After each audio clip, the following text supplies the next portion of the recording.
Hey everyone, tonight we're cracking open a story that has haunted me for years. I'm in my dim little recording room, and even now, as I speak, I swear I can hear something pacing outside. But we're not talking about ghosts or demons tonight. No, we're talking about something older, hairier, and deeply, disturbingly real. I used to work in neuroimaging, fMRI, EEG, you name it, the night it all began. I was prepping a late night scan for a man who came in with unusual symptoms. Said he felt disconnected from himself during full moons. Classic sleepwalking stuff, right? That's what I thought too. But I swear to you, under that humming MRI dome, something changed. I mean visibly, audibly. The room dropped 5 degrees. Though the thermostat didn't budge. My breath fogged up. He let out this low, rolling growl that vibrated in my ribcage. The kind of sound you feel before you hear it. I pressed the panic button. But it jammed. Of course it did. On the scan, I watched his brainwaves morph from the usual alpha and beta patterns to something primal. That's the only word I've got. His limbic system, especially the amygdala, lit up like a Christmas tree. The prefrontal cortex, the part responsible for reason and identity, went dark. And here's the kicker. A second pattern emerged, overlapping his own, like another consciousness was trying to sync. So before you feel like the mystery needs to be solved right away, take a moment to like the video and subscribe, but only if you really like what I'm doing here. And hey, drop your location and what time it is as you're listening. I want to know who else is awake for this kind of madness. They called him Grey, not his real name. Of course, HIPAA would roll over in its digital grave if I told you that. But Grey fit him. He had that washed out, middle tone kind of presence. Not too tall, not too short, not young, not old. A face you'd forget the moment he left the room. Except for his eyes. Pale, not blue, not green, just pale, like they'd been bleached by moonlight. We met during intake. He was quiet, polite, said he worked in tech, something to do with database architecture. Very cerebral, very neat. Everything about him was symmetrical. You'd think he was the poster child for calm stability, until you noticed the way he flinched every time someone mentioned the word night. He came to us after a sleep study referral. Said he had episodes during full moons. Nothing violent. Just that he'd wake up in strange places, parks, rooftops, a gravel pit once, and he'd have no memory of how he got there. No drugs, no alcohol. He wore a smartwatch, and it tracked everything. Heart rate spikes at 1:22 a.m. Drop in body temperature. Heavy exertion between 2 o'clock and 3 o'clock. All within the lunar window. At first, we figured it was parasomnia. Classic sleepwalking. Maybe nocturnal epilepsy. Something benign, manageable. But he insisted it wasn't just walking. He claimed he hunted, smelled things, saw in the dark, dreamed of tearing through forests with other beings, like him. Okay, so, red flags, maybe, but science doesn't run on vibes. It runs on replication. So I scheduled a baseline series of scans. We'd capture his brain activity under normal conditions first. Then we'd observe him again during the next full moon. Just in case. Oh. And here's a weird little off-topic fact for you. Sloths can hold their breath longer than dolphins. 6 minutes for a sloth. Wild, right? Probably because they barely move. Nature's equivalent of buffering. Anyway, during that first baseline scan, nothing jumped out. He was actually unusually normal. Brain activity was clean, well structured. His alpha waves were like a metronome. If anything, too smooth, like someone who had trained himself to think quiet thoughts. But that's when things started getting strange. Every time we tried to simulate nighttime in the room, dim lights, lower temperature, environmental white noise, his readings fluctuated. Theta waves increased, sure, but then something else started surfacing. Short bursts of high-frequency energy in the limbic regions. Almost like epileptiform spikes, but not quite. Too regular, too rhythmic. Looks like you're trying to remember something. I joked one session. He didn't laugh.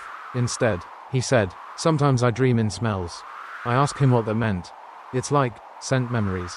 But not mine. Old things. Trees I've never touched. Blood I've never tasted. I still get goosebumps thinking about how he said that. Calm, detached, like a man describing a favorite meal from childhood. Here's where the academic crowd tends to insert their caution tape.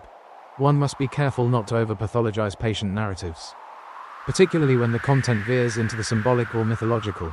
Sure, except it didn't feel symbolic. It felt, recorded, like he was tapping into something stored deeper than memory. We gave him a task, describe his episodes. He said they didn't feel like seizures.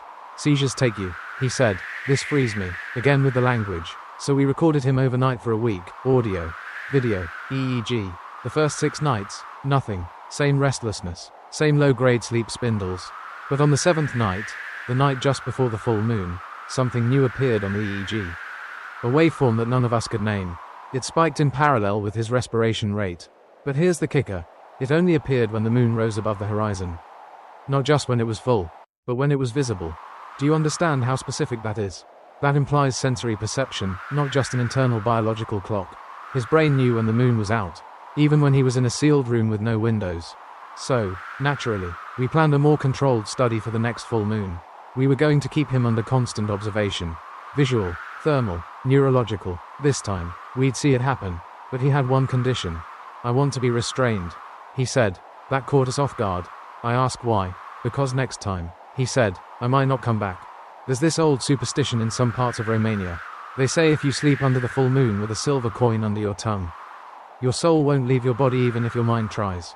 I thought of that when he said those words. I might not come back. I asked what he thought he became during these nights. He didn't blink. Something closer to what we used to be. And just like that, I stopped treating him like a sleepwalker. I started treating him like a time capsule. If you've ever had that moment in research where the air gets too quiet, where the rational world around you stretches thin like old film, you'll know what I mean when I say, something ancient looked through his eyes that day. And I don't think it liked what it saw. Now, turn off the lights, maybe turn on the fan for some soft noise, and let's get started on tonight's mystery. I kept him in that scanner for as long as I dared. Every instinct screamed to shut it down, but I had to see what the machine would record. And oh, it recorded everything. Those images. I still have them backed up, but I don't show them anymore. People either think it's fake or they stop responding to my messages altogether. Not great for someone like me who lives in a one-bedroom apartment and whose social circle consists mainly of Uber Eats delivery drivers. There was this moment, about 40 minutes into the scan, where his whole body arched up. Spine first, like something was puppeteering him from the inside. Then, just as suddenly, he went limp, flatline, not heart rate, he was still breathing. But the brain activity, it dropped to 0, for 7 whole seconds. Dead silence. Old medical folklore says 7 seconds is the time it takes for the soul to leave the body. I don't believe in souls, not professionally. Anyway, but I felt something leave. And then, something came back. The scanner let out this guttural whomp, like the magnetic field itself had warped. Not a mechanical noise, a growl. That's when I cut power. Everything went black. The emergency lights flickered on. And when I looked over at the scanner bed, it was empty. Now, here's a quirky aside because I know you need to breathe. Did you know that wombats poop in cubes? Yeah, perfect little biological dice. Look it up later. Helps with territory marking. What I wouldn't give for this guy to have been a cube-pooping marsupial instead of what he really was. Anyway, we searched the facility for hours. Nothing. No signs of forced exit. But the temperature in the imaging room, it never reset. It stayed cold for weeks. Like the air remembered him. Academic circles would call this an unverifiable psychological manifestation under duress. I call it a werewolf. I didn't believe in any of this before. Obviously, I was a man of science. Rational, data-driven. I still am, but data has a dark side too. You run enough numbers, and eventually, the numbers start watching you. I barely slept that week. Every time I closed my eyes, I saw those overlapping waves. The moment one brain pattern slipped into another like water finding a crack in old stone. If the scan was accurate, and believe me, it was, then grey. The man in the scanner had momentarily stopped being human, and started being something else. Old people used to say, don't sleep under a full moon. You'll wake up as someone else. At the time, I thought it was quaint superstition. Now I wonder if they weren't just being poetic, they were being specific. I know it sounds insane. Trust me, I've double-checked myself against every DSM category I could find. But what do you do when the data doesn't lie, and reality bends to meet it?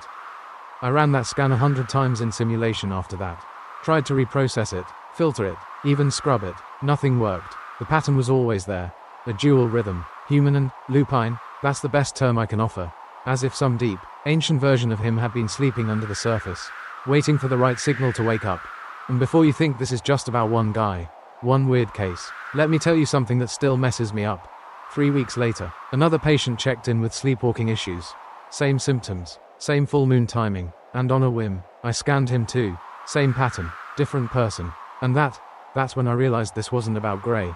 It was about us. We called it the full moon protocol. And yeah, it sounded dramatic as hell when I typed it into the lab memo. But honestly, that night deserved drama. We weren't just observing a patient anymore. We were standing on the edge of something old, slippery, and not entirely fond of fluorescent lighting.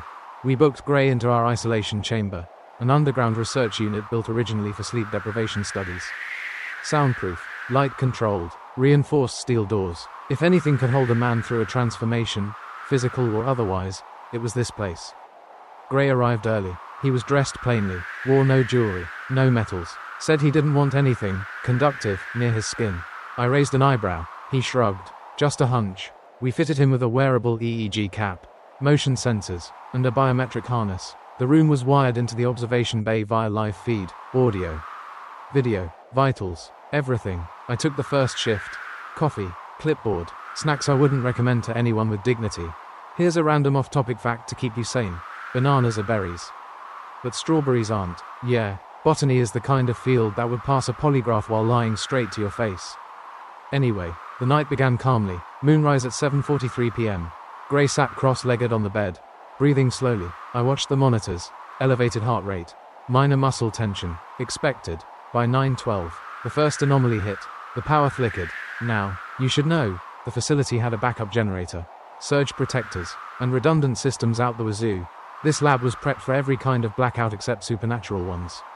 All screens went dark for 2 seconds. Just enough time to hear him whisper something through the monitor mic. One word, hungry. When the feed returned, he wasn't on the bed anymore. I scanned the room. Nothing. No signs of forced entry. Just shadows. And breathing. Deep, rasping, wet breathing. Then the thermal cam blinked and showed a heat signature on the ceiling. He was clinging to the pipes. Not perched. Clinging. Knees bent backwards. Limbs elongated like a puppet in mid-stretch. He looked down at the camera and smiled. Let me be clear. Gray did not have a history of psychosis. No known muscle disorders. No freakish flexibility. What I saw that night wasn't a seizure. It was evolution in fast forward. Then the feed cut again. I pounded the intercom. Gray. Respond. You need to stay on the ground. No reply. Emergency override required biometric confirmation, fingerprint, retina scan. But before I could move, alarms blared. Subject has exited perimeter. The AI announced, which was impossible. The chamber was sealed, with exactly one exit, the observation door, locked from my side, but the door to the hallway was wide open. You ever have one of those moments where you feel the floor drop out from under reality? Like gravity and logic just, take a lunch break. That's where I was. I radioed for backup, full lockdown initiated, but we never found him. Not in the vents, not in the ducts, not on any camera. He was just gone. Except, this is where it gets even weirder. We found his biometric gear neatly folded on the lawn outside the facility. Every electrode and wire, coiled like he'd packed for vacation. No footprints, no motion alerts, just gear, and a dead crow placed on top, like some kind of calling card. Old hunters used to say crows follow wolves. Not for friendship, just for leftovers. That night, I went home and didn't sleep. Instead, I stared at the raw EEG data we managed to download before the power glitch. There it was again, the pattern, human brainwaves, then something else, like a second rhythm had invaded, not replaced, joined. Academics call this duality, neurological entrainment. It's when two independent systems begin to sync through repeated exposure. It's how people in long relationships start finishing each other's sentences, or how soldiers march in step without meaning to. But this was deeper. I showed the data to my colleague, Samir, who, by the way, thinks werewolves are pop culture garbage. But even he paused.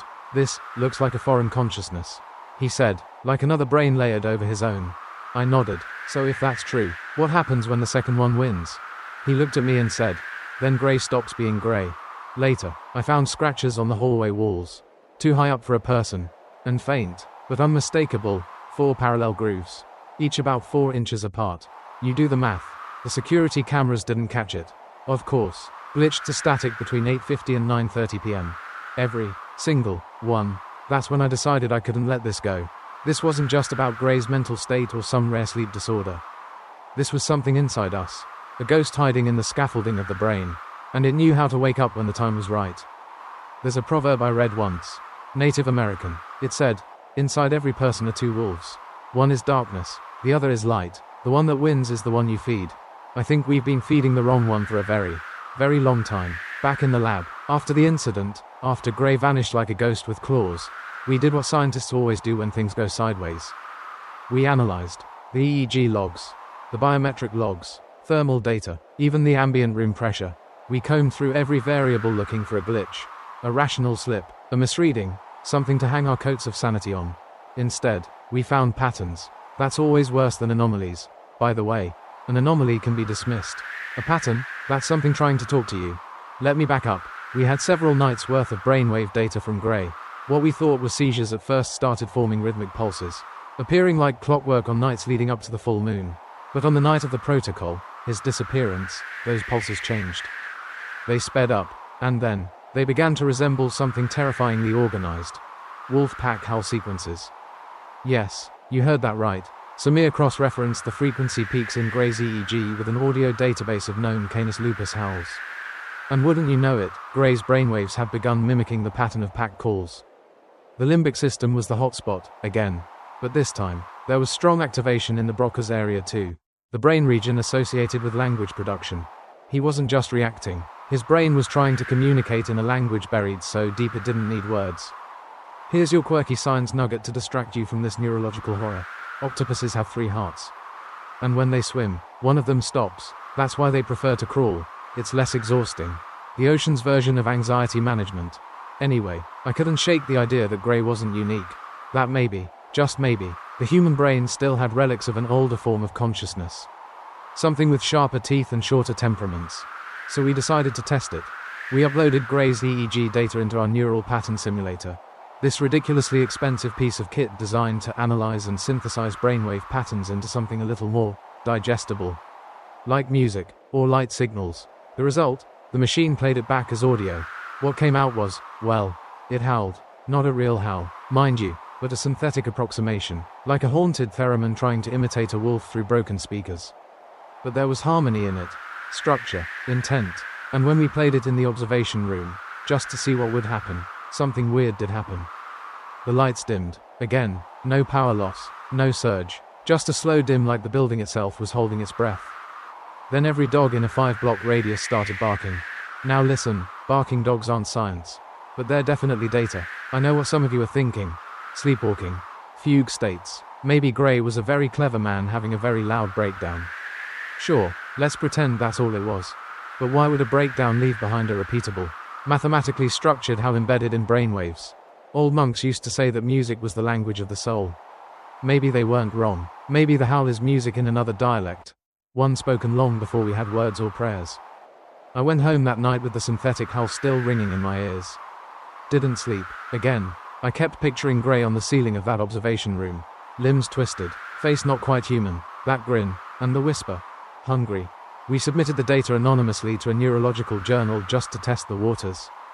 The peer reviews? Mixed. One reviewer said, this appears to be an interesting, if stylized, metaphor for trauma-induced identity dissociation. Another called it an unorthodox but potentially fruitful exploration of evolutionary echo phenomena. But one reviewer, just one, wrote something that stuck with me. They said, you're looking at a dormant network. Not pathology, not madness. This is a legacy system. A legacy system, like old software embedded in a new device, waiting for the right input to reawaken it. Which brings us to the most uncomfortable academic debate I've ever walked into. Because suddenly, there was a name for what we were seeing. Not in medical texts, but in folklore, in mythology. Lycanthropy, not the Hollywood version, of course. No full-body transformations with dramatic snouts and expensive CGI. But neurological lycanthropy, a state of consciousness that temporarily suppresses the neocortex and reactivates ancient animalistic patterns. It's not a joke, it's not even new. There are medical journals from the early 1900s that list clinical lycanthropy as a rare but observable condition.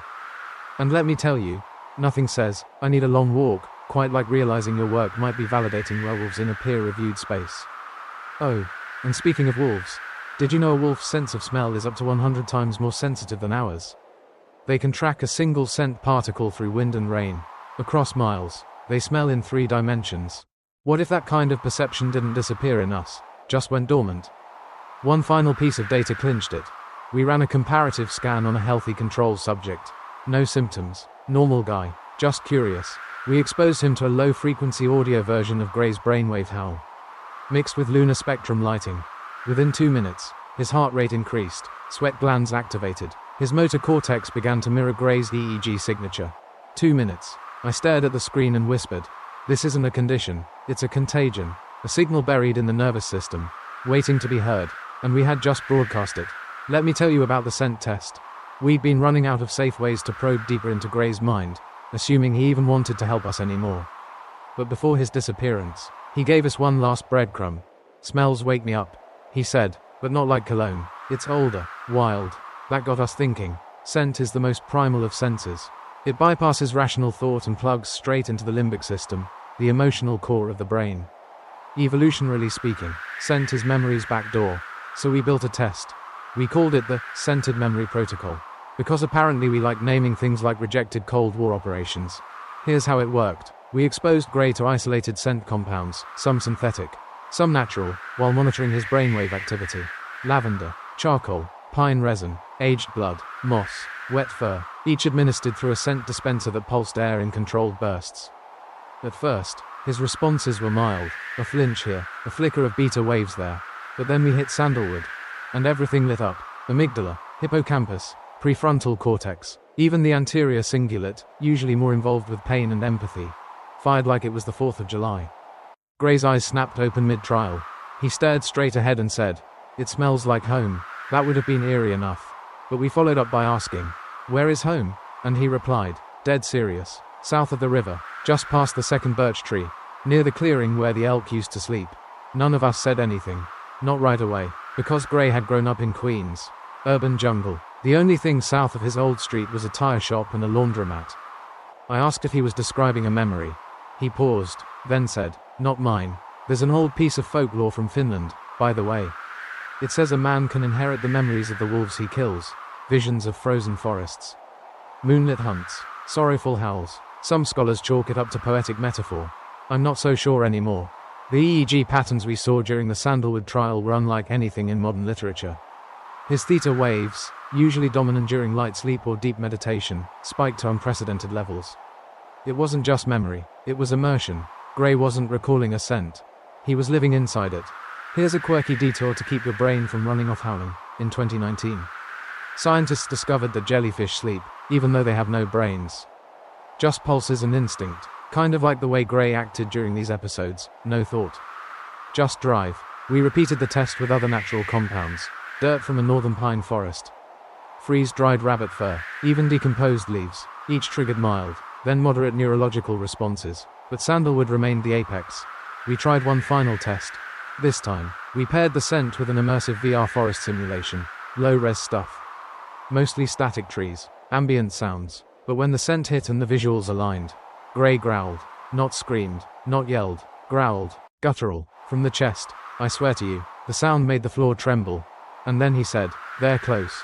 We pulled the headset off him. His pupils were dilated. He was sweating, fingernails bloodied, though he hadn't touched anything sharp. He blinked slowly and whispered, "I'm not alone. Look, I've watched people dissociate under extreme pressure. I've seen panic attacks, identity fugues, even split personalities come online mid-interview. But this wasn't a break. This was a merge. The rational part of Gray, the software we recognize as human, was taking a backseat. And something else had the wheel.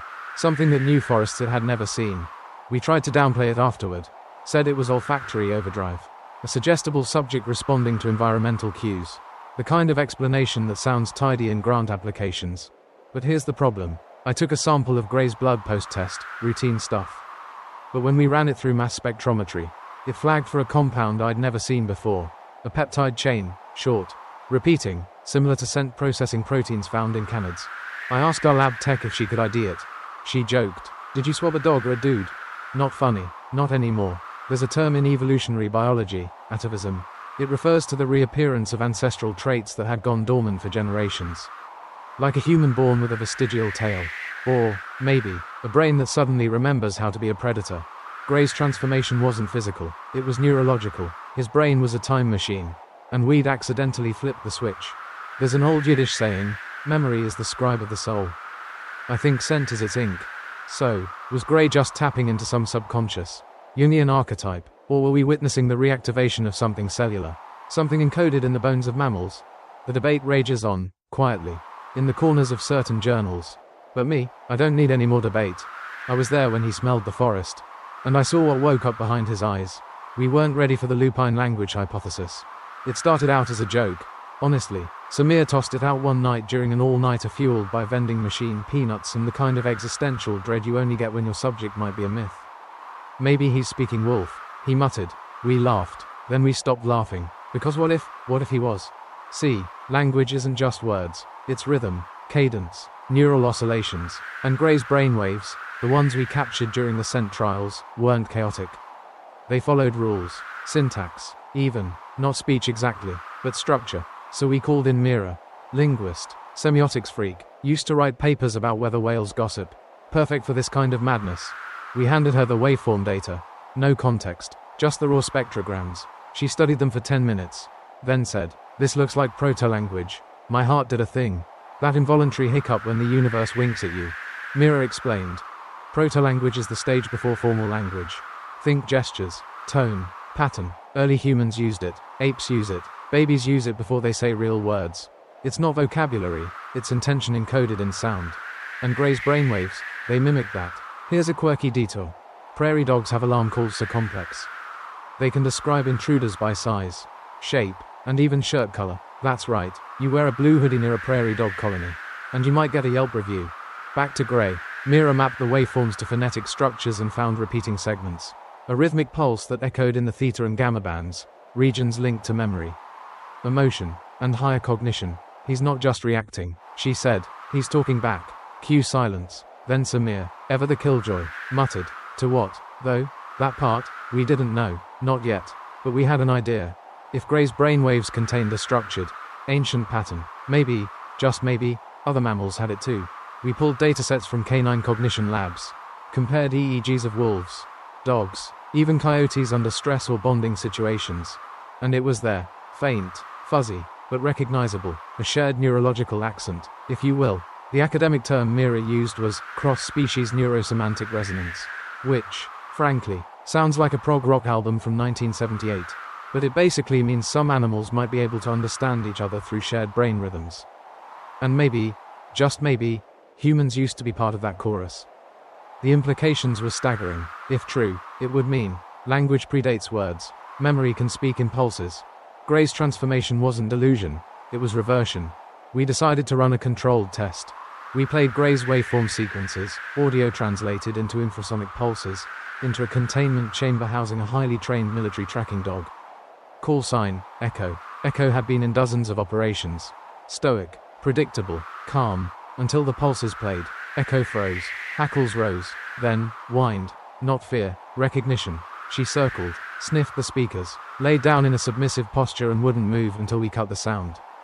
That's when Mira said it out loud. He's speaking pack. Old myth says wolves howl not just to locate each other, but to remember who they are. A group mind, a chorus of identities held together by sound.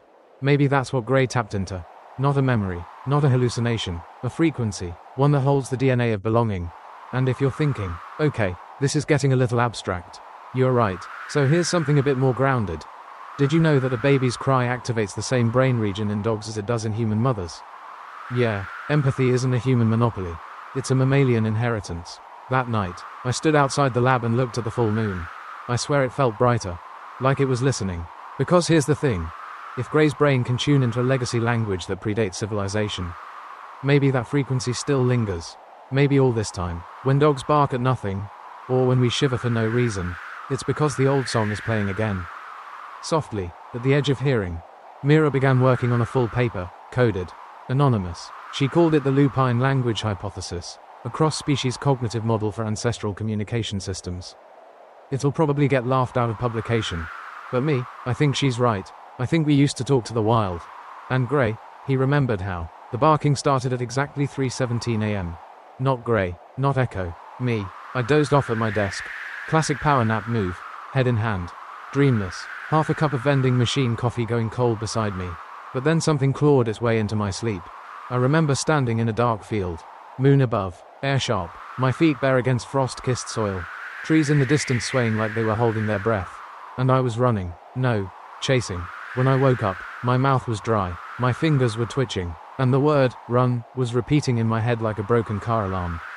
I looked at the monitor. Gray had been inactive for hours. But now, his vitals were spiking. Heart rate, 172. Respiratory rate, erratic. Muscle tension, high. And in the sound logs, a low growl, constant. That's when it happened. He barked. Not a scream, not a shout, a canid bark, sharp, One syllable. Startling. Then two more. I blinked. Hit rewind. Played it again. Bark. Bark, bark. A pattern. Now, I know what you're thinking. People bark. It's a thing. TikTok challenges. Maybe a weird dare. But this wasn't a performance. It was reflex. His motor cortex had fired like a lightning storm. So I pulled up the data. The same regions activated as when dogs respond to emotional cues. Insular. Periaqueductal gray. Anterior cingulate. We ran the numbers through a behavioral neuroscience software package. It labeled the episode as aggressive response. Like Gray was cornered. But here's where it got extra disturbing. 5 seconds before Gray barked. I barked back. I didn't even realize it. It was faint, caught only by the mic in my workstation headset. A short, involuntary exhale, followed by a vocalization. Samir later told me it sounded like HYHF. That's a phonetic match to a submissive canid whimper. I responded. First, here's a quirky fact for the ride. Elephants are known to comfort each other during distress, not by vocalizing, but by gently placing their trunks in each other's mouths. Yeah, empathy comes in many flavors. What we were seeing, empathy of a darker kind. Neurological mimicry, not sympathy, but synchronization. I pulled up our last full body scan of Gray, done a week prior. Something nagged at me. His bone density in the phalanges, fingers and toes, had increased by 3.1% over a 3-month period. At the time, we chalked it up to error. Scanner miscalibration. Now, I wasn't so sure. Stress causes bone remodeling. That's a known thing. Athletes, for example, develop thicker bones in the dominant limbs. But Gray wasn't training. He was transforming. We ran blood work. Again, this time, we weren't looking for anomalies. We were hunting for adaptations. Results: elevated cortisol, sky-high testosterone, increased norepinephrine levels. That tracks with someone under chronic stress, or in a predator-prey state. But here's the part one can't explain. His red blood cell count was off. Larger than normal, more oxygen carrying capacity, like his body was prepping for a high-intensity chase. Samir whispered, his body's evolving for something. I added, to survive a different kind of night. And that's when Gray broke the mirror. We hadn't even heard the crash. But on the surveillance feed, there it was, a sharp movement, elbow to glass, not accidental, intentional. He stared at the shards, then bent down and touched one. Pressed it gently against his arm. Not hard enough to cut. Just feeling it. Then, as if remembering we were watching, he looked up and said, clear as day, you can't cage instinct. Old folklore says werewolves don't fear silver because of some magical aversion, but because silver is one of the few materials that doesn't carry a scent. It's invisible to instinct. That stuck with me. We stopped giving Gray metal utensils after that. Not out of fear, out of respect. Because if you've ever looked into someone's eyes and not recognized the human behind them, you know the quiet terror I'm talking about. Gray was still Gray, but not fully. And whatever he was becoming, it wasn't finished yet. Oh, and here's a little historical footnote you'll want to know. In 1589, a man named Peter Stubb was executed in Germany after confessing, under torture, to being a werewolf. They said he wore a magical belt that let him shift, that he hunted livestock, then people. No one ever found the belt, but they did find claw marks in the trees near his home. We went back through Gray's intake forms. His grandfather was German, from Cologne. I don't believe in blood curses, but I do believe in legacy code. We weren't supposed to use sound stimuli on Gray again. That was the rule after the barking incident. Ethics panel said no more triggering content until we completed psychiatric evaluations. But that kind of red tape doesn't hold up well when you're sitting in a lab at midnight, staring at data that shouldn't exist. I mean, if your subject's brain is literally speaking back, you don't wait for a green light, you hit play. We had this idea. What if we exposed Gray to wolf howls recorded in the wild? Would it confirm the lupine language hypothesis? Or would it just push him further into whatever liminal state he was slipping toward? We picked 3 recordings, a lone howl, a chorus from a Yellowstone pack, and a distress call from a separated pup. Each one had a distinct emotional payload: solitude, unity, fear. We started with the lone howl. Gray didn't move, not at first. Then, his head lifted, his jaw slackened slightly, his eyelids fluttered, like someone hearing their name in a dream. The EEG spiked, particularly in the amygdala and anterior cingulate. He whispered, "That's not me." Then came the second file, the pack chorus. That's when something cracked. Gray's whole body tensed. His fingers curled, not clenched. Curled, like claws trying to remember how to flex. His breath quickened, matching the tempo of the howls. The EEG, off the charts. I know it sounds dramatic, but I swear, it looked like his brain was harmonizing with the pack. Like each howl hit a note already waiting inside his skull. Now here's a quirky detour before we go too far down the rabbit hole. Parrots. When isolated, will invent their own words and grammar to talk to themselves. In other words, they'll create language just to stay sane. Gray, he wasn't inventing anything. He was remembering. We ended with the pup distress call. Big mistake. He jolted up, like a switch had been thrown. He pressed both palms to the walls of the chamber and let out this low, keening sound, half moan, half snarl. It wasn't imitation, it was response. Mira whispered into the mic. Gray, who is it? He said. They left her behind. We froze. What do you mean? He turned to face the camera, eyes dilated, voice deeper than we'd ever heard. She was small, she couldn't keep up. They left her behind. Then he sat down, silent, still, just breathing. Later, we analyzed the audio logs. When the wolf howls played, Gray's breathing, his exhale pattern, matched the micro rhythms of the Yellowstone Pack chorus. That's not coincidence, that's recognition. We compared the spectrogram of his vocal response to the pup distress call against known canine spectrums. Match, 83%. Even Samir, who still rolled his eyes at the word werewolf, said, this isn't mimicry anymore, it's fluency. We debated whether to continue. We really did. But Gray made the choice for us. He started refusing food, said it didn't smell right. Even with basic protein bars, fruit, or cooked meat, he just shook his head. Only raw meat got a reaction, and even then, only venison. We tested him with steak, chicken, pork, salmon, nothing, but give him frozen deer liver, and his vitals stabilized. Yeah, I know. There's a passage from Herodotus, the ancient Greek historian, where he talks about a tribe called the Neuri who transform into wolves once a year for a few days and then return to human form. Most scholars wrote it off as myth or cultural misinterpretation. But maybe Herodotus just documented the first EEG anomaly. Because this wasn't just transformation anymore. This was resonance. Gray's identity, his sense of self, was shifting. Not entirely gone, not erased, just diluted, like adding ink to water. You still see the original shape, but the color, that's changing. One night, Mira stayed late and tried to talk to him one-on-one. No cameras, no questions, just voice. She asked, do you still know your name? He said, it's quiet now. The name doesn't matter when they call. Who calls? The pack. She asked, are you afraid of them? Gray blinked, then said something I'll never forget. I was, but now I think I missed them. That night, I dreamed I was howling. And when I woke up, I found muddy footprints, bare ones, outside my apartment door. I live on the 4th floor, with no balcony. I didn't tell anyone about the footprints outside my apartment door. I wanted to. I stared at them for a solid 10 minutes. Heart thudding so loud it sounded like a drumline in my chest. Muddy, human, but wide. Toes splayed just slightly, like someone who hadn't worn shoes in a long time.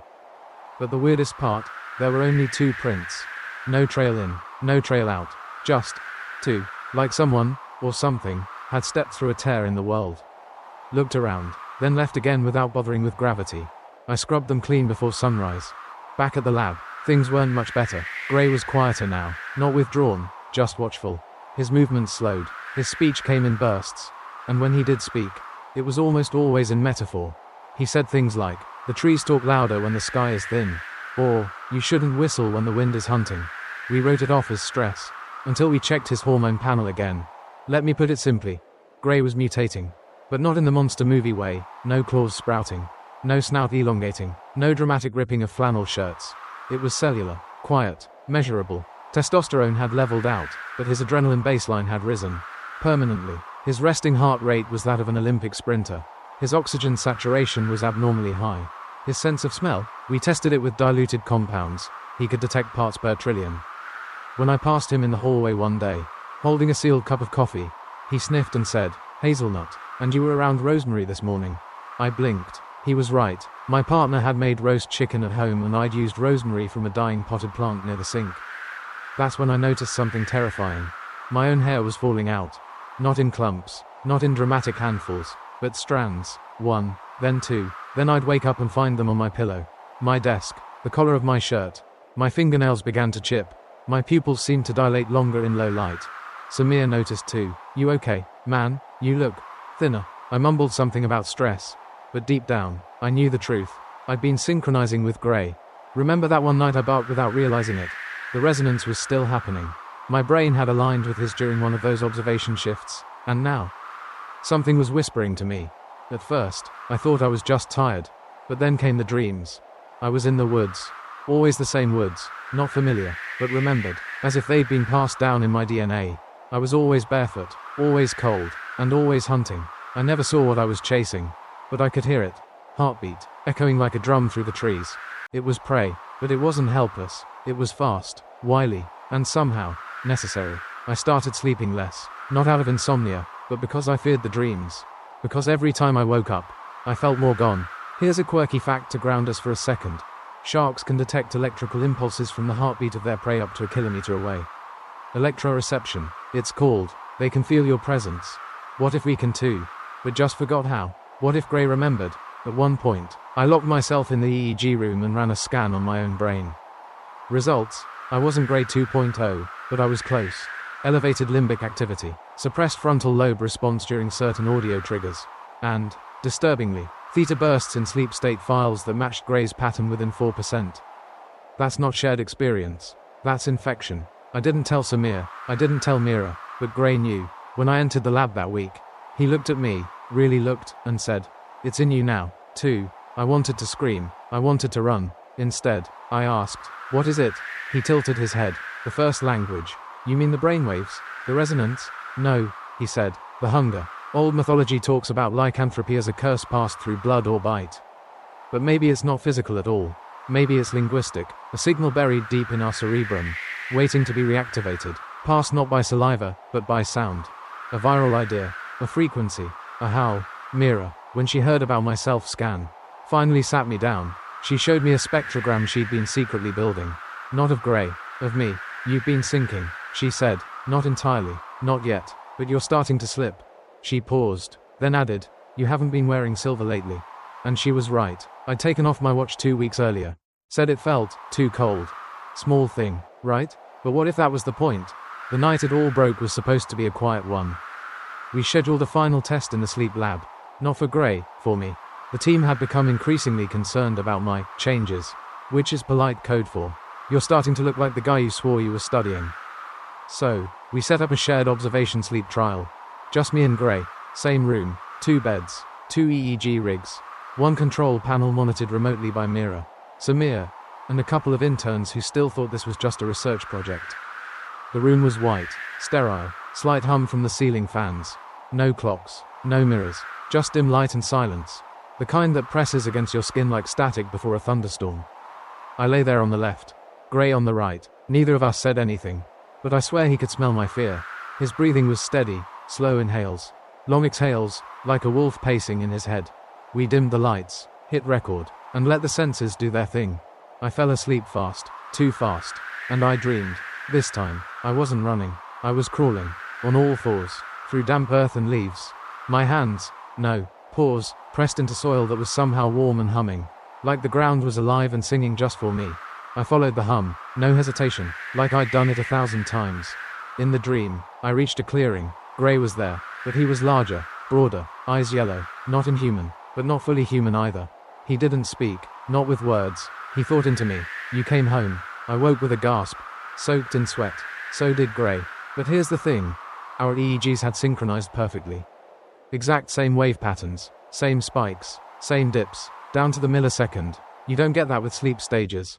Not even identical twins syncing REM cycles can match it that closely. It was as if we were dreaming the same dream. Mira confirmed it with trembling fingers. "This isn't science anymore," she whispered. "This is something older than language." Gray sat up and looked at me. "You heard them, didn't you?" he asked. I didn't answer. I couldn't. He smiled, not cruelly, but knowingly, like someone welcoming you to a club you didn't remember joining. Then, without warning, he stood up. That triggered everything. Alarms, lights, emergency override. But Gray just stood there, still hooked up to the EEG leads, wires dangling like loose vines. He looked toward the observation window, where Mira and Samir sat frozen, and he howled. Not loud, not theatrical, but deep. It vibrated the walls. The howl lasted exactly 6 seconds.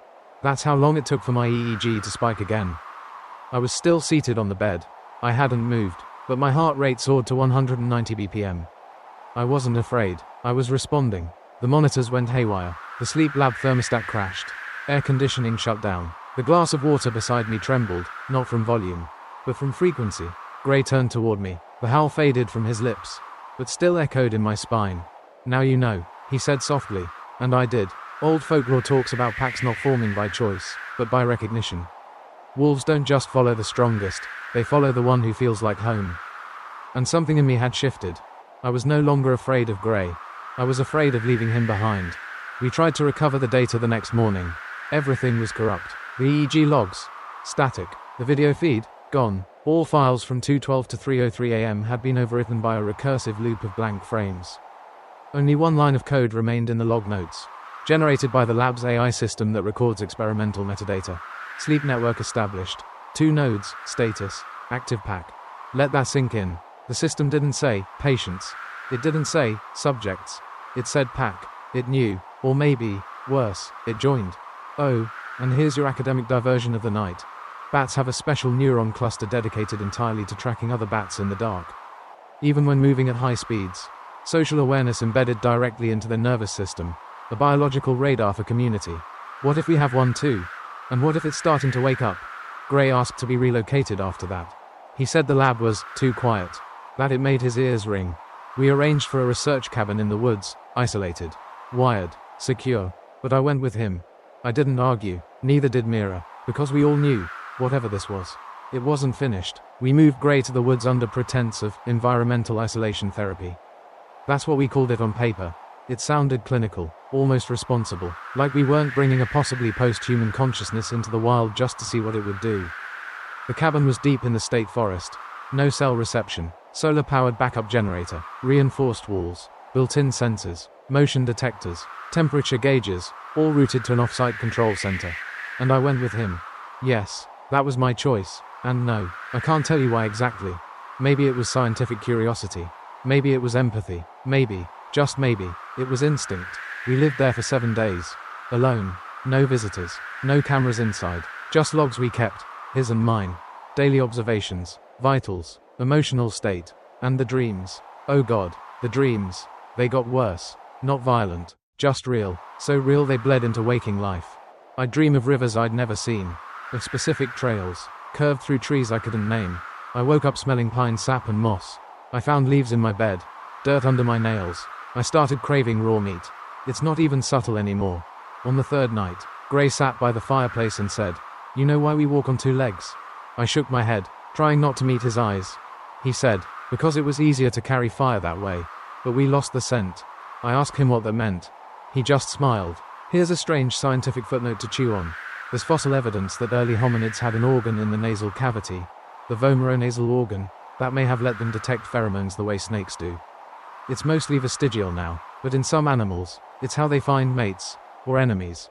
Maybe Grey's wasn't vestigial anymore. Maybe mine wasn't either. By the 5th night, we no longer needed words. Our rhythms synced. When I woke, he was already outside, barefoot in the frost, watching, waiting. I joined him. We walked for hours, without speaking. I knew the trail, not from maps, but from feel. The wind told me where to turn. The trees told me when to stop. That night, we ate raw venison in silence. I didn't gag. I didn't even flinch. I felt full. On the 6th night, we heard something howling in the distance. Not a coyote, not a wolf. Something closer. Grey said, "They're waking up, too." We climbed a hill at dawn. Not fast, not rushed, just present. We stood on the ridge, watching mist crawl through the trees. My ears twitched at every distant crack of a branch. My breath fogged, but I didn't feel cold. And then Grey said something that felt like a key turning in my skull. "Your brain is still yours, but not just yours." He was right, because that morning, I realized I hadn't thought in words for 2 days.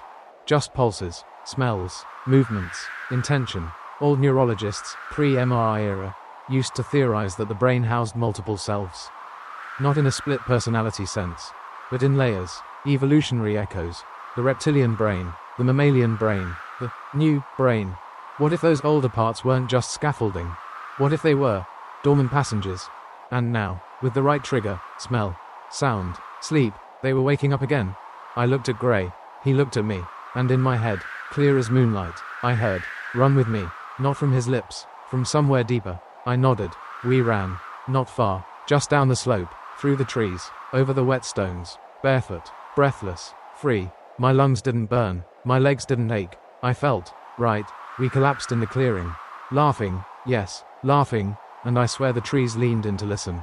I wrote nothing in my log that night. Neither did Gray. We just slept. But when I woke up, I found claw marks on the inside of the cabin door. 5 gouges. Deep. Parallel. Not mine. Not Gray's. But fresh. Here's a final quirky fact for this part. Some scientists believe dreaming is not just memory consolidation, it's evolutionary rehearsal. Practicing survival scenarios. So tell me, what happens when the dream becomes rehearsal for something older than survival? Something wilder, something pack-shaped. When we returned from the cabin, we were different. You could see it in the way we moved, slower, but more deliberate. You could hear it in our breathing, our silence. Gray walked like he owned the air around him. I followed, without thinking. Mira noticed first. She watched us from behind the lab glass like we were exhibits in a zoo built too late to stop the evolution already underway. You don't blink as much anymore, she said to me, voice quiet, notebook clutched a little too tightly. I shrugged. Feels inefficient. She didn't laugh. That week, we were both subjected to a full neuropsych evaluation. My results were inconclusive. Gray's, however, blew every metric off the chart. Cognitive response times were still human, barely. But emotional response, altered. The amygdala, normally triggered by fear, was instead lit up during silence. Stillness, like he was most aware when the world was quietest. We ran auditory processing tests using recorded voices. Alarms, even infant cries. Nothing moved him. But then Mira played the howl again, the packed chorus from Yellowstone, and his entire body leaned toward the speaker like a sunflower to the sun. There's a concept in linguistics called glossolalia, speaking in a language unknown to the speaker. Usually religious, sometimes pathological. But Gray wasn't babbling nonsense. He began muttering phrases. First just one, back before the fire, then another. They broke the circle when the sky screamed. We recorded the utterances, ran them through speech analysis software. No known language matched, but the syntax, that was familiar. Basic subject-verb-object structures, aligned in patterns consistent with primitive communication models. Samir said, "We're watching a man reverse engineer his own history." That scared me more than anything else. Because I'd started understanding him. Not just guessing, knowing. I could tell, just from the pitch of his breath, what mood he was in. His posture, the way his shoulders hunched slightly forward when he sensed agitation nearby. The subtle way his eyes flicked toward doorways before anyone entered the room. We weren't studying a condition anymore. We were witnessing a phase shift. The academic community didn't buy it. Of course they didn't. The ones who did, they whispered about it behind closed doors. Called it lycanthropy as neurodivergence. The theory went like this. What if the myth of werewolves wasn't supernatural, but neurological? What if, buried deep within the human mind, there exists an archaic processing mode, dormant for thousands of years, that could reactivate under the right stimuli? And what if that mode wasn't disease, but design? One professor in Sweden emailed us anonymously after reading Myra's early drafts. His message was short, but chilling. This is not pathology. This is pre-civilization memory. I have seen it once before. We buried the case. We should not have. I asked Mira if we should stop. She looked me in the eye and said, "Would you even know how to stop anymore?" I didn't answer, because I couldn't. Here's a strange but true fact from animal studies. Rats, when exposed to the smell of a predator, will change their offspring's brain development. Fear passed not through experience, but through scent-triggered gene expression. Think about that. Now think about Gray, and me, and how I'd stopped fearing the woods at night. We ran one last test. A control. We brought in 10 volunteers, healthy, unrelated, unaware of our project's full scope. We exposed them, one by one, to the sound profile from Gray's EEG. The howl, in frequency format. 7 felt nothing. 2 reported headaches. But 1, she began crying. Not sobbing, not panic, just silent tears, streaming down her face. When asked why, she whispered, "It sounded like home, but I don't remember where that is." Later that night, I walked the perimeter of the lab. I needed air. But halfway around the building, I stopped. Gray was standing in the shadow of the trees. No coat, no shoes. He looked up at the moon, barely a crescent, and said, "They're getting louder." I asked, "The pack?" He nodded. "Not just mine, yours too." I should have laughed. I should have walked away. Instead, I took off my shoes and stood beside him. There's an old Navajo saying, "Those who run with wolves learn to howl." But what they don't tell you is this. You can't unlearn it. The full moon came back. And this time, Gray didn't just shift in behavior or biology. He vanished, in mind. It happened gradually, like a light dimming instead of switching off. On the night of the full moon, we monitored him from the external node station. He sat still for hours, legs crossed, breathing slow and steady. His vitals were normal. For once, everything was quiet. But then, his brainwaves began to shift, smoothly, rhythmically, falling into that now familiar lupine resonance. His alpha and beta waves dropped out entirely. In their place, gamma patterns surged, then flatlined. Not his heart, not his breathing, just his conscious thought. No dream state, no meditative state, just absence. Samir panicked first. He's gone, he said. His neocortex is dead. But Mira leaned forward, studying the live EEG display. No, she whispered. He's not gone. He's somewhere else. And she was right. Because 5 seconds after the flatline, another pattern emerged. The motor cortex began firing like a thunderstorm, intense, erratic, but coordinated, like he was running, fighting, moving. But he wasn't. He was still seated, eyes open, unblinking. Then his body jerked, one sharp twitch. Like a power surge through the spine. His face changed. Not physically, no hair, no snout, but the expression was no longer his. The head tilt was too sharp. The nostrils flared too wide. The lips curled ever so slightly, not in pain, not in confusion, but like a wolf testing the air for the scent of fear. We spoke into the mic. Gray, no response. Can you hear us? Nothing. Then, finally, a single, soft answer. He is not here. Mira froze. Samir whispered. Then who is? And the voice returned. The one beneath. You ever feel like your entire blood supply moves to your fingertips? Like your organs retreat into your spine and leave behind only instinct? That's how I felt hearing that voice. It was his mouth, but not his voice. It was deeper, duller, less trained. Later, we played the audio at half speed. It wasn't English. It wasn't any language we recognized. But Mira cross-referenced the phonetic sounds to reconstructed Indo-European root syllables, proto-lexemes that trace back thousands of years. The words Gray, or whoever was inside, had spoken. They meant something like, not above, not man, not prey, a self-definition. And that's when the glass in the observation window cracked. No pressure, no sound spike, just cracked, top right to bottom left, like a lightning bolt in slow motion. We locked the room, but Gray, who was still seated, stood. And that was the moment we saw it clearly. He was no longer pretending to be human. He walked like a predator testing a new terrain. Shoulders loose, neck forward, arms slightly away from his body, not swinging, but balancing. His gaze darted. His breath was slow and deliberate. Samir said, we should call in sedation protocol. I said, do you think that would even work? Gray, or whatever he had become, moved to the wall. Placed his palm against it, and said, walls do not matter. Then he turned to the camera, smiled, and whispered, they remember me. We didn't sleep that night. Here's a fun little detour for your fried brain. In 2011, a study on mice revealed that trauma could be passed epigenetically through 3 generations. Mice that experienced fear with a specific smell produced offspring that feared that same smell, despite never being exposed to the trauma themselves. What if the wolf in us was never a myth? What if it was just a memory passed forward? Gray paced the room for another hour. Then he lay on the floor, curled into a perfect crescent, and slept. The EEG, silent, not dead, just resting. No REM, no movement, but his breathing matched the cycles of the full moon's rise on the horizon. Exactly, to the minute, we had lost him. Not physically, not even emotionally, but mentally, he had crossed a threshold we hadn't even known existed. We weren't watching a man with a rare condition anymore. We were watching a new category of consciousness emerge. And the worst part, my own dreams that night, they matched his. Same forest, same chase, same hunger. I woke up with dirt on my sheets. We took him to the woods. Not just any woods this time, his woods. Gray described them in his sleep, in murmured syllables, in drawings etched into the walls of the sleep chamber. A specific clearing, a bend in the river, a dead elm tree struck by lightning 2 winters ago.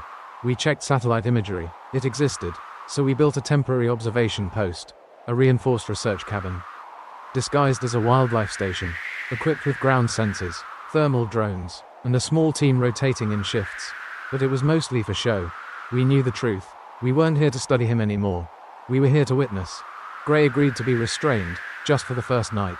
He said, so you feel safe. Not so he would be safe. That distinction stayed with me. We used padded restraints, not metal. Silver wasn't allowed. He said it, dampened the air. We didn't argue, not after last time. Sunset arrived slow and golden. A thin fog curled through the trees like it had an agenda. The kind that makes your skin itch before you've even stepped outside. Gray was unusually still, not calm, contained. I asked him, do you know what happens tonight? He turned to me, eyes gleaming in the low light, and said, I don't remember. But my bones do. We left him in the observation room and locked the door. I took the first shift with Mira. Samir was on standby, combing through real-time data on oxygen levels, cortisol readings, Temperature changes. At 11:47 p.m., the forest went silent. Not quiet, silent. No crickets, no owls, no breeze. Just an atmospheric void. And then, something shifted. The ground sensors around the cabin picked up pressure changes from inside the foundation. As if something under the earth had moved.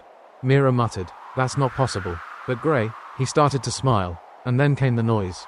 Not a howl, not at first. It was a groan, low, guttural, rising like heat off asphalt. His restraints strained, his muscles twitched, his mouth opened in a wide, slow breath, not panting, tasting. We watched the monitors. Brain activity, erratic, no recognizable human patterns, no dream state rhythms. Instead, gamma waves burst in clusters, like seismic jolts. He arched his back, hands clenched. Then he growled, deep and low and long. The lights flickered. The forest outside answered. Not one, not two, a chorus. Distant howls, cascading over hills, carried by wind that hadn't moved all night. And with every howl, Gray's heartbeat synced closer to the rhythm, like a call and response built into his marrow. Samir radioed in, thermal drones picking up movement in the tree line. "Dear?" Mira asked. "No." Bigger. We stared at the screen. 10, no, 12, heat signatures, approaching, steady, spaced like they were walking in formation. I whispered, "That's a pack." Gray opened his eyes, but they weren't his. The pupils were slitted, the irises gold, not glowing, just reflective, like predator eyes in headlights. He didn't look at the camera. He looked through it, and said, "You brought me home." Then the restraint snapped, not burst, snapped, like brittle vines. He stood. The cabin's door, locked and reinforced with carbon steel, creaked once, twice, then it opened. We never figured out how. No key, no override, just opened. Gray stepped into the night, barefoot, bare-chested, breath fogging in a perfect rhythm with the chorus in the trees. And the forest swallowed him. I wanted to follow. Every cell in my body ached to follow. But Mira grabbed my arm. She said, "Not yet, you're not finished." And she was right, because I was still, mostly, me. Here's your quirky fact before the finale. Wolves don't howl to the moon. That's just a myth. They howl for each other. To locate, to affirm, to remember who belongs. Gray's howl wasn't about hunger. It was a roll call. And they answered. We found no trace of him in the morning. But in the soft mud near the cabin, we found tracks. Some human, some not. But the strangest, a pair that matched mine. Even though I hadn't left the cabin. At least, I don't think I had. I don't know if I'm still me. I've stopped trying to measure the moments where I crossed the threshold, when the dream became memory. When the memory became instinct. When instinct became something else. It's been 3 weeks since Gray walked into that forest. We haven't seen him since. But he's not gone. Not really. He's in the way the wind carries at night now. How it hits my skin with messages I can almost translate. He's in the silence between animal sounds. How I can feel a presence even when I'm alone. And then there are the dreams. They aren't even dreams anymore. They're coordinates, instructions, maps. I see trails I've never walked. But no, I smell frost from miles away. My ears twitch when I hear thunder, even when it's still 30 minutes off the coast. And now, when I sleep, I hear the pack, not howling, thinking, pulses of language that don't need words, emotions as messages, memories as instructions. They speak in scent, in rhythm, in the way trees lean under weight unseen. I've tried returning to the lab. I've tried showering it off, medicating it away, even blasting synthetic noise into my headphones to disrupt the resonance. Nothing helps, because the resonance isn't outside me anymore. It's mine. Yesterday, Mira asked me if I still remembered my own name. I paused longer than I should have. "Do you?" she asked again. And I said, "Yes." But I lied, because when I walk alone through the woods now, I don't think in names. I think in roles. Tracker, sentinel, voice. The pack is growing. Mira knows it, too. She doesn't say much anymore. But she walks barefoot now. Stays outside longer. Sleeps less. Samir left 2 weeks ago. Said he had nightmares. Said he kept hearing footsteps pacing outside his window. Even when he was on the 12th floor of his apartment complex. He won't answer my calls. And me, I've stopped sleeping with doors closed. I wake up standing more often than not. And 3 days ago, I caught my reflection in the mirror, and didn't recognize the shape of my eyes. They looked reflective, yellow, but only in the right light. I went back to the forest last night, alone. I walked to the clearing, to the place where Gray had disappeared. And I waited, and then, just before dawn, I heard it. Not a howl, not words, but a feeling, one I didn't know I could receive until that moment. Welcome home. I didn't answer, not out loud, but I sat on the forest floor and let it speak through me. through the part of my brain that didn't need logic or language. The part that just knew. Here's one last fact for you, nothing quirky this time. Ancient humans used to believe the soul could leave the body during sleep and wander the land. That dreams were a kind of scouting mission, a way to remember where we came from. I used to laugh at that. Now I leave the window open. Now I understand why wolves tilt their heads back before they howl. It's not just about sound. It's about memory. It's about returning. I don't know if I'll make another recording. I don't know if you'll hear from me again. But if you ever wake up barefoot in the woods, heart pounding with purpose you can't explain, breath fogging in rhythm with a song you don't remember learning, run. You might find us. You might already be one of us. It began in a lab, with brainwaves that didn't match any known pattern.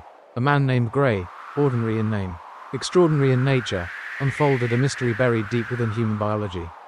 His mind, under full moons in ancient sense, activated something ancestral, something lupine. What started as science became something else, resonance, infection, awakening, through EEGs and scent tests, howls and dreams. The narrator, once a dispassionate observer, found himself slipping.